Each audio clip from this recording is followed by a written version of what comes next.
Is this James Patrick on the line? Yeah, morning. Morning. You're through to the Commissioner. Go ahead. Morning, boss. Morning, James. What I was going to ask you, sir, is are the Met going to be reviewing the way that you deal with whistleblowers in the future so that people don't have to go what I've been through? We're always prepared to do that. Each case, as you will know, sadly through your experience, is not straightforward. So, of course, we're always prepared to look at that. And if there's anything you can offer us in that, we will, of course, we'll try and learn. It's a difficult balance to strike, obviously. No, I completely appreciate that. And there is an awful lot, I think, which you could probably take on board from my experience. One thing that I was quite curious about, and seeing as I've got you on the phone for the first time, I will ask. After I'd been to the PASC and you'd appeared, I emailed and offered to meet with you and the Deputy Mayor. I was wondering why you never replied to that, because it left me a bit confused, to be honest. I think we did reply. I'm not sure I replied, but the point we made was that, of course, as a commissioner, what I can't do is interfere in an ongoing discipline process, which is what you were involved in, sadly. When I did email you, sir, I did say, set the discipline aside, let's talk about the... No, but that's what I'm afraid, James, that's what you wanted to do, but it's not what I can do. So therefore, if I just finish, and then, by all means come back. So that was not possible for me to separate the two.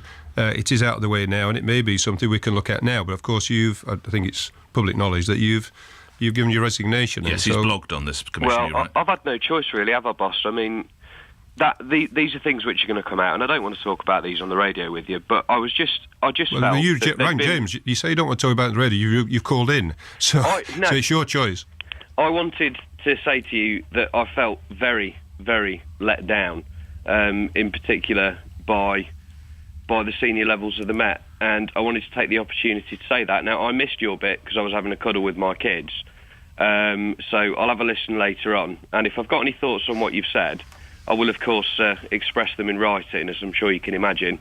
But I sincerely hope that people who want to expose wrongdoing in the Met get a slightly less raw deal in the future, and that if you genuinely are willing to listen and willing to move on with it, then I genuinely wish you all the best with that.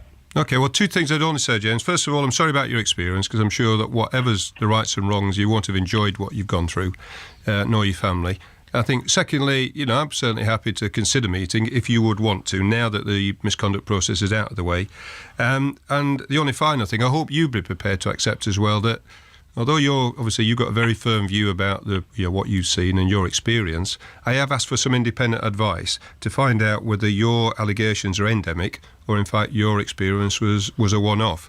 And at the end of that process, the inspectorate is looking at it. We'll both be better informed, I think, and hopefully at least you'll take that into consideration yourself, as much as I will have to. I completely will. And like I said, I'd be welcome to have a meeting with you to talk this through, because I think there's been probably quite a lot in the way which has maybe interfered, I think, in what could have been quite a useful process. And I do think that some of the people that have been in charge of me have behaved in a way which is extremely questionable, and that would include the DPS. All right, they're not here to defend themselves. Lastly, James, can I ask you, what are you going to miss about the Met? What am I going to miss about the Met? I'm going to miss some of the really fantastic people of London that have made policing it such a genuine pleasure.